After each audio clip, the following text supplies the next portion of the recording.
I finished 83rd in the entire world in UCL Fantasy last year, but this year, first in the world. There we land. And this right here is potentially my final team and my Matchday 1 team selection. I say potentially because the Champions League have decided to be very inconsiderate and decided to start the Champions League when I'm on holiday.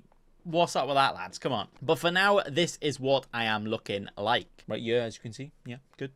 But it hasn't changed much from my first draft, where my main two premiums are Erling Haaland and Mbappe. They play on different days on every other day, apart from like match day 3 or 4, whatever it is.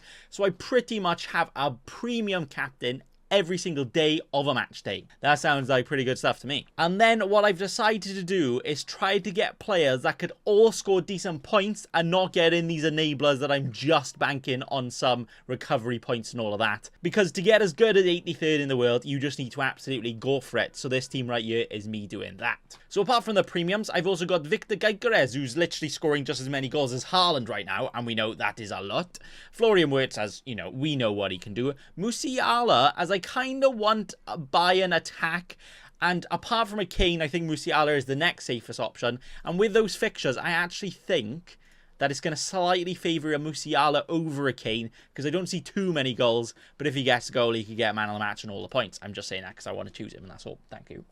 For Liverpool, I'm actually going for a Luis Diaz instead of someone like a Salah, because he's 2.5 million cheaper, and that's about it. But he's still just as good as a Salah right now in a slot system, so I am ready to spin that on a slot machine. Hopefully we hit the jackpot with not just Diaz, not just Trent in there as my most expensive premium defender, but also Ryan Gravenberch. Mr. Ryan right here, this is how happy I am to have him in my team, because he's actually been playing very well for the Liverpool in a slightly more defensive role, but he only cost 5 million. And with how he's playing for Liverpool, he's going to get all of the ball recovery points and potentially get some attacking returns as well. That's amazing. I remember when I said about 2 minutes ago that I don't want to choose players just for ball recovery points. Now I'm choosing shut up, okay? But for 5 million, a Liverpool midfielder that's starting and playing very well, get in my basket. I've also gone for Lamine Yamal, as even though he makes me feel old every time I watch him because he's still only 17. What a prat. Grow up, like. But yeah, as you can see, a lot of people are picking him because he is still quite good at football, and he's only 7.5 million. And then in defense, I've got a mixture. I've got the premium Trent, like I said. I've got Willy Saliba, as even though I think that's a bit expensive for a defender that's pretty much not going to get any attacking returns, defenders for ball recovery points can be very good, and somebody like him in these fixtures could go on and get like 8-9 recoveries, all of those extra points. And Arsenal's defense is good enough to keep some clean sheets in here, with potentially their tougher fixtures being at home as well. So I'm kind of backing him there. But then my kind of thinking is, if a defender emerges, he can be the first one to go. But if I do end up keeping him longer term, then he's good for that as well. Basically, Miley Cyrus, the best of both worlds there. Then we've also got some cheeky gems in here with Guerrero, who definitely wouldn't be 5 million if we know he's going to start for Bayern. Right now, he's been starting for Bayern and playing pretty well, so I'm going for him right here. We've also got a Kubasi, who should be starting for Barcelona anyway, but might actually just be starting for them just because of injuries and all that. But for 4.5 million, a starting defender for Barcelona, it could be very tasty indeed. And a Beraldo. He was 4 million last year, an absolute gem. Some stupid reason somebody at UCL Fantasy doesn't have any brain cells, or maybe they do, and we're like, you know what, cheeky gems, boost engagement, let's get him in for that. Okay, fair enough.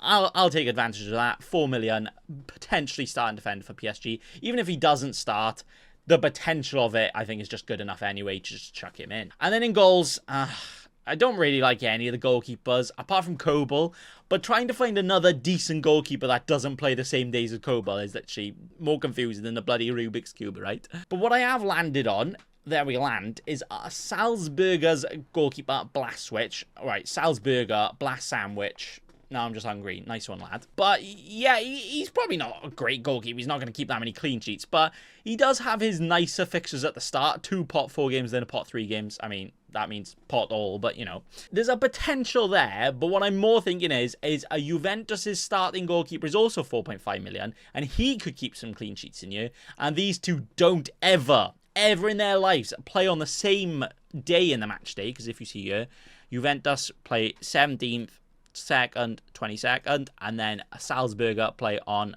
18th, 21st and the 23rd.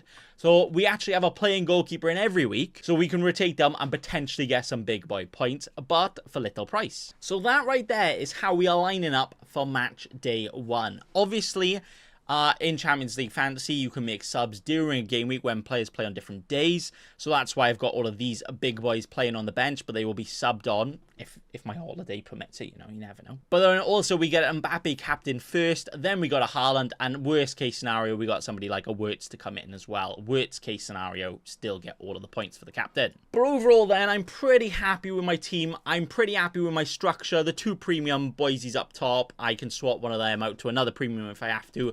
And UCL is slightly more expensive. I could also transfer him out to any other mid if someone else just pops up.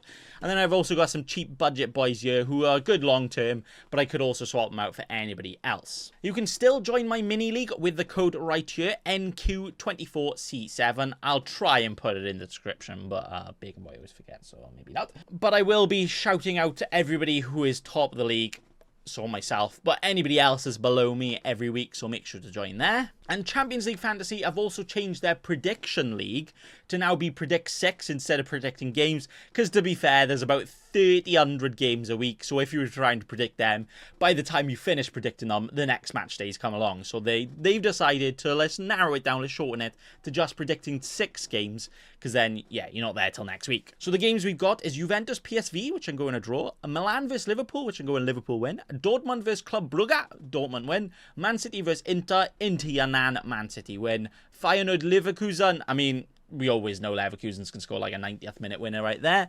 And also an Atleti vs Leipzig, which I'm going 1-1. I have also got a prediction league which you can join through the Champions League Fantasy app as well, which you can join with the code 6DASLHNX91. I'll also try and remember to put that in the description.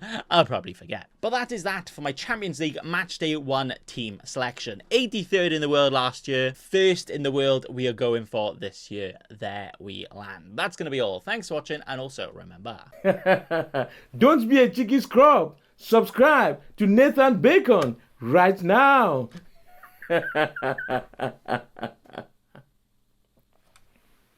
Don't let your memes be dreams.